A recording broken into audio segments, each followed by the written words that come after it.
Hope you're well. Hope you've had a good day. All that good stuff. Give me 1 second.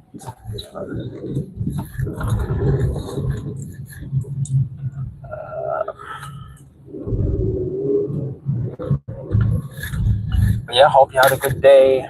Hope the sound is good quality. So today I want to talk about tapping into your internal, infinite pool of energy. And just kind of touching on how we literally have, in an ideal body, in a cleansed, clear body, we have everything that we actually need. This is something that I didn't really think about before. I guess I thought about it, but never could relate. So I'm kind of here just to talk to you about tapping into your internal pool of infinite energy and how you can actually harness it, and how, you know, we only view food as one source of fuel when there's many different types of sources of fuel. I've literally just completed a 3 full-day dry fast, which is no food and no water. I've still been able to maintain and continue to do my exercises, which consists of calisthenic workouts and skipping. Still been able to show up for work. Still been able to show up for people. Still been, pretty physical work-wise. Still being able to show up, being sharp, alert, observative, still being able to be present as usual. So I guess I'm really just wanting to talk about that more so. And you know, there's many different types of energy pools of energy that you can tap into. One would be love, being around people that you love and enjoy spending company with. Even just talking about things that you're passionate about, that gives you that kick, that drive. For me, being in my garden, being in nature, having deep, meaningful conversations, these are all things that fuel me. And I know they fuel me because I don't leave depleted, but I leave energized. So being able to function, being sharp, and I think it's definitely a programming of having that belief that's so embedded in our core, you know, through generations of, you know, you have to eat, or like in my culture, it used to be, you know, don't leave an empty stomach. Like make sure you're full. You know, just having something to eat before you do something, thinking that the foods that we're eating, which are most of the time raw, not in its raw, pure form, are those foods that actually leave us depleted because the life force energy that's in them is gone. So although sometimes you might eat something and you feel like a quick, sharp burst of energy, why is it that not long afterwards you're ready to consume again? Which shows that it's just a quick burst of energy, where for me, I've had nothing, no food, no water for 3 days, but I'm still energized, I'm still operating, I'm not on death's door.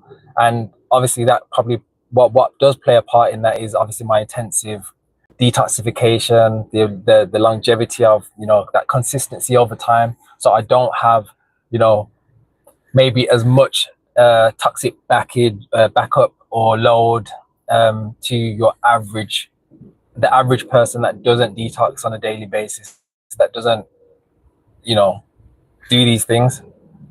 We're all cleaning the external, you know, having showers, brushing our teeth. You know, some people may even ask me, how long do I intend to continue a lifestyle of cleansing, a lifestyle of fasting?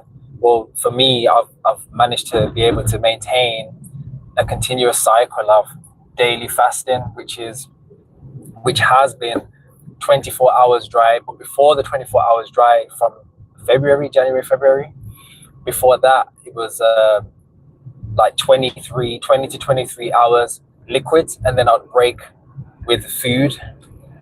So obviously I've just kept climbing the ladder, not intentionally, but intuitively. Obviously it must be a part of my DNA makeup. I feel like it's probably a part of so many people, but not everyone's gonna be on board with what I'm saying. But I've just got the chord, I've answered it. There's not been a push to, there's not been a, it hasn't been a, I've got to do this thing, I've got to do it now. It's been a natural progression that I've been able to actually enjoy the journey over time. You know, it's not been a straight sailing forward journey. You know, you learn along the way. You know, I wouldn't even call it a mistake if you learn a lesson from the thing.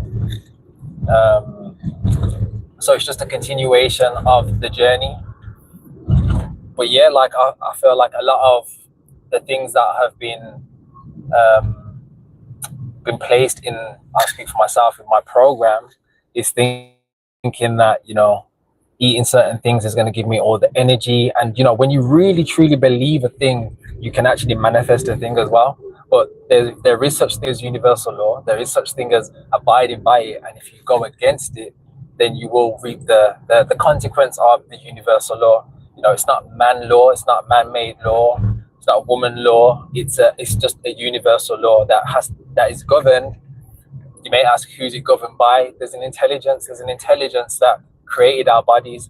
There's an intelligence that created everything. So when we're going to have our tonsils removed and stuff like that, the tonsils play a part. It's actually connected to the lymphatic system. So when you start removing stuff out of the body, you're actually going against the near, not even near perfect, the perfect design that you was created with. Like everything, the armpit hair, you know, there's a purpose for it. That's one of the places where you excrete the waste through the armpits. So when you're like shaving your armpits, and yes, like I know for a woman, we've been programmed to think, you know, like have a particular look, make sure it's shaven, shave your legs, you know, but we grow these things for a reason. Like there's a reason why we have hair. It serves as a purpose. So it's just kind of having that awareness and the acknowledgement. These are like the earliest stages, the earliest steps to be aware and to acknowledge that actually everything serves a purpose, especially with our design. Like there was no mistakes with our design. So when we're removing the things from our design, you know, it's going against nature. I can even go as far as talking about tumors, cysts, and all that sort of stuff. Your body is so intelligent that it will clump everything together so it doesn't start spreading all over the place. But then when we go to the hospitals, they prod, they poke, they try to remove things, they break up the things, and then that's where you get a whole host of other problems. And just know that, like, you know, when you're cleansing and detoxing, these things can come out, these things can be removed, as long as you're able to like open these pathways, these eliminating pathways that we have, whether it's through urination, through the bowels, through the armpit, you know, your lymphatic system. Everything serves as a purpose. The skin being known as the third kidney, the largest organ, you know, so if it's not coming through the back end, it's not going through the front, it's going through your skin. You know, people have had things like coming out of their skin. It sounds crazy, but you know, if the body doesn't want it, your body's rejecting it. Like, it doesn't want it, it's not meant to be there. But yeah, so like even just going back to like cysts, tumors, you know, I know that as well, we've been programmed to think, you know, these things are bad, like we're gonna get it out of our system. But your body, like, you know, like our bodies are so amazing that we can give it so much abuse for years and years and years, and it continues to work overtime to ensure and to enable us to continue to live on and to continue to, whether it's reproduce, you know, we have a reason. But your body's that intelligent. So just imagine if you actually give yourself the time to actually cleanse. When you provide the environment for your body to to dive deep and to cleanse, to actually cleanse. Like, your body will remove some stuff that you would have no idea is even placed and sitting inside of you.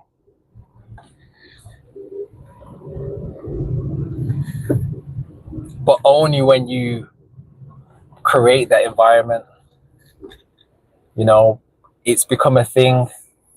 Get up, have a coffee, you know, need to wake up for the day.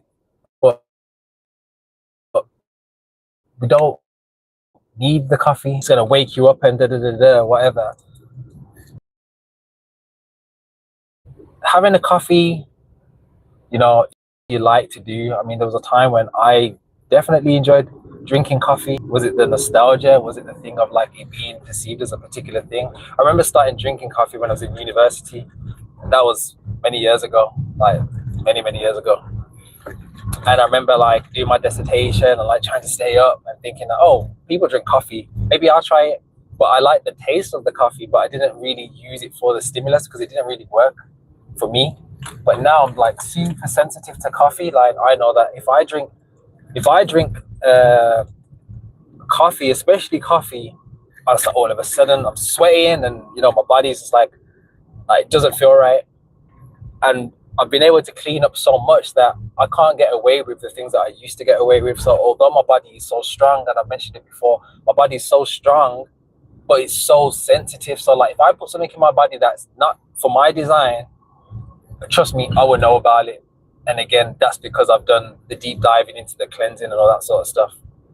So yeah, this is me speaking, living proof and experience of like what I've actually gone through, what I've actually been doing. Like I never read this from a book. Like I've been doing this, like I've been doing it for some time now. So it's definitely gonna hit differently because I'm a living proof. You know, like getting up in the morning, I get out, go and do some skipping because the body is here for movement. The body needs to be moving. This is why we have the fingers, this is why we have the feet. That's why it's very important. So like when we have these jobs where you're sitting at a desk, it's not really good for us. But what I found is as well, and I've also looked online because I'm thinking, hold on a second, why am I feeling more energized? Why am I feeling so much more energy by working out when I thought it's meant to kind of leave me depleted as such? But it's like the more exercise I do, the more energy I seem to have. Again, that's from my experience. It's what I've been doing. And over the days of the course of dry fasting, your human growth hormones increases, and also for me, like testosterone increases as well. So like I'm just reaping the benefits, I'm just reaping everything. But again, like today was the first day where I actually woke up feeling like, whoa, like I feel kind of knocked out, and it took me a while to get up. But again, like when you have the toxins running around in your body, it will make you feel a particular way. So there's definitely things that you can do to alleviate these things and still be dry.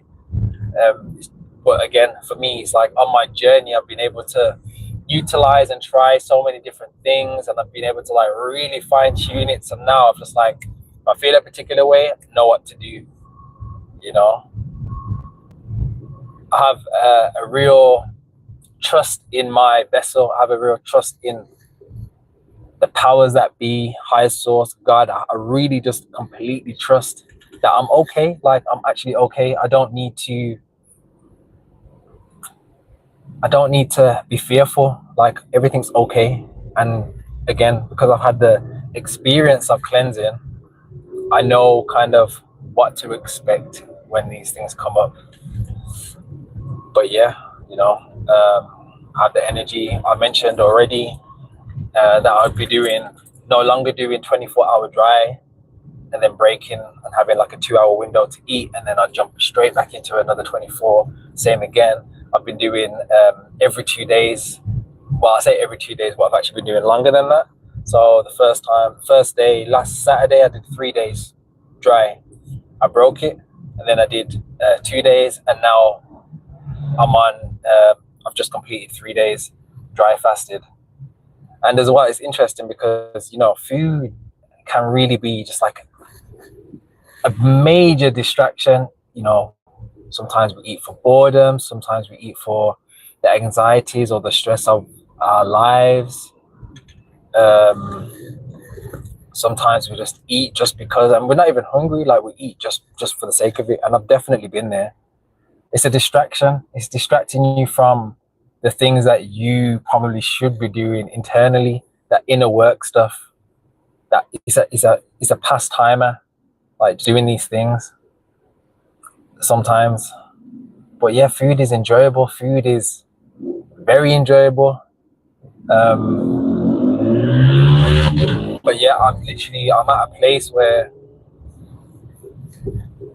I'm opening my mind a little bit. I'm allowing things to just happen, and just enjoying and experiencing the experience, feeling how I actually feel. I can feel how I truly feel.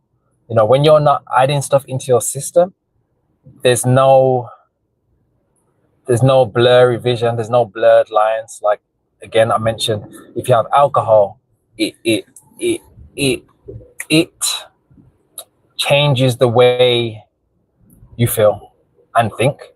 If you take drugs, it will probably do the same thing.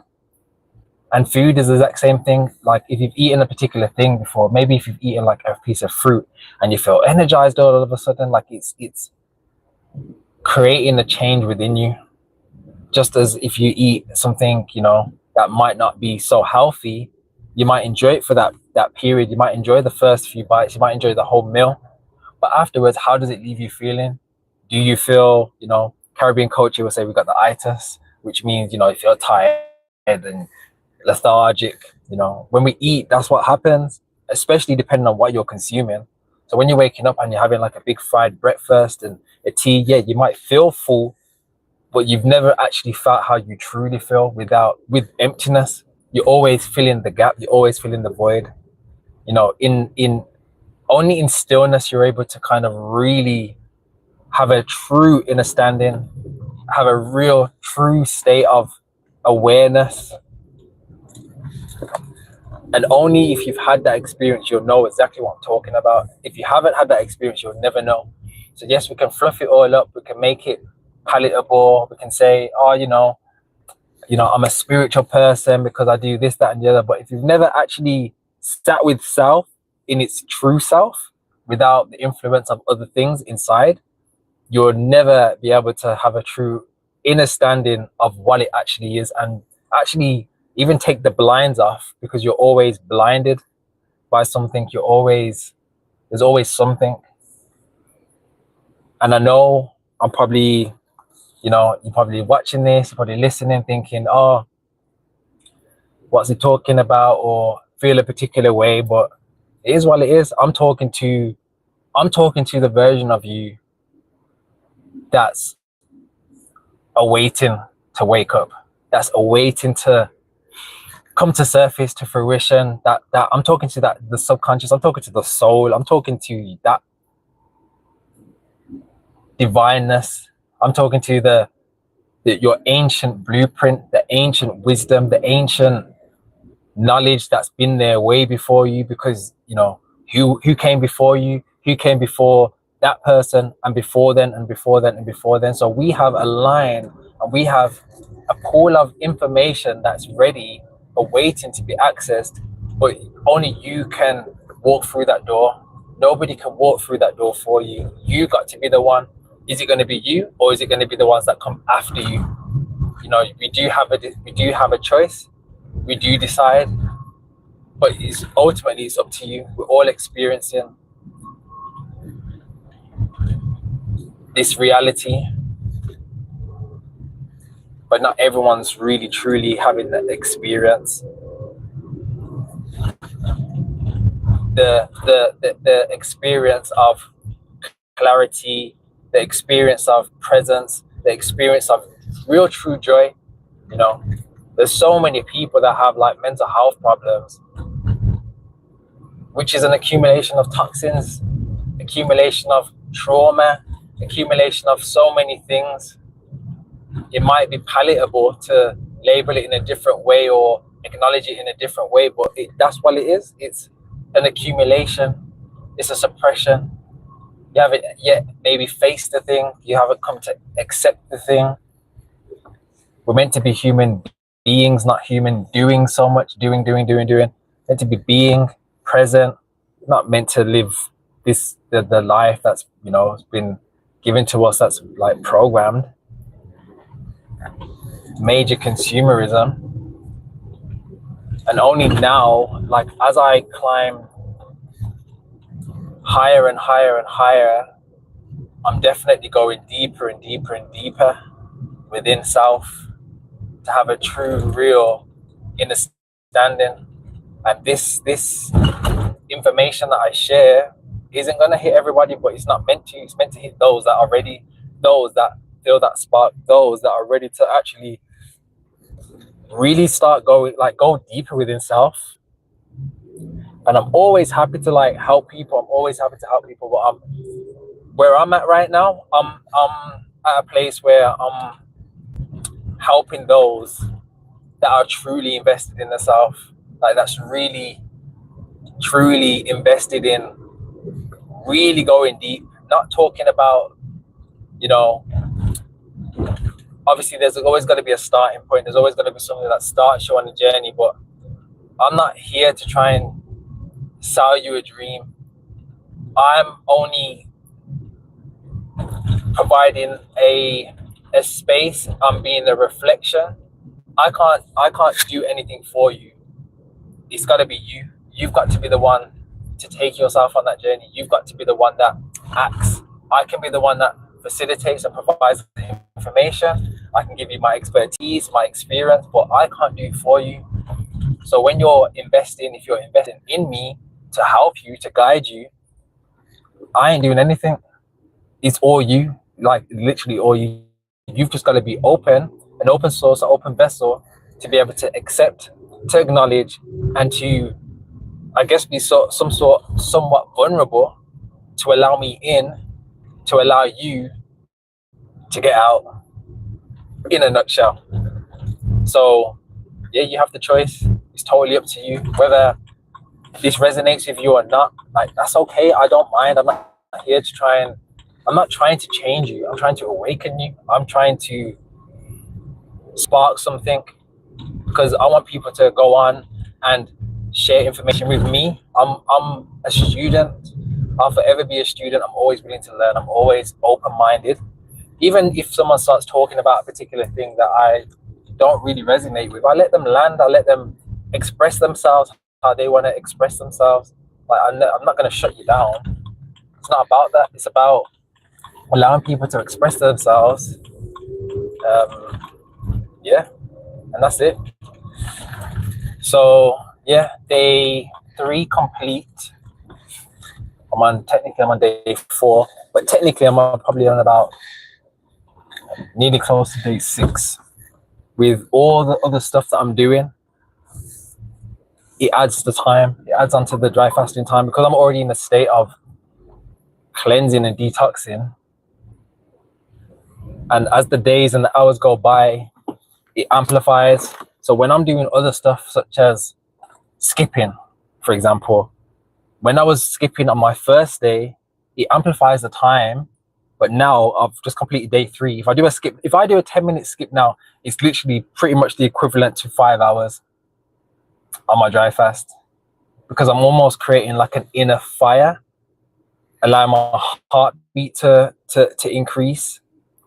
It's almost like a sauna effect, especially if I'm sweating as well. So yeah, so many tools, so many things I can say here. Day 3 completed. As you can see, I've got the fuel, got the energy to continue. So yeah, tap in. If you feel called, tap in. If not, that's cool as well. But I hope you're well, stay blessed, and I'll catch you on the next one.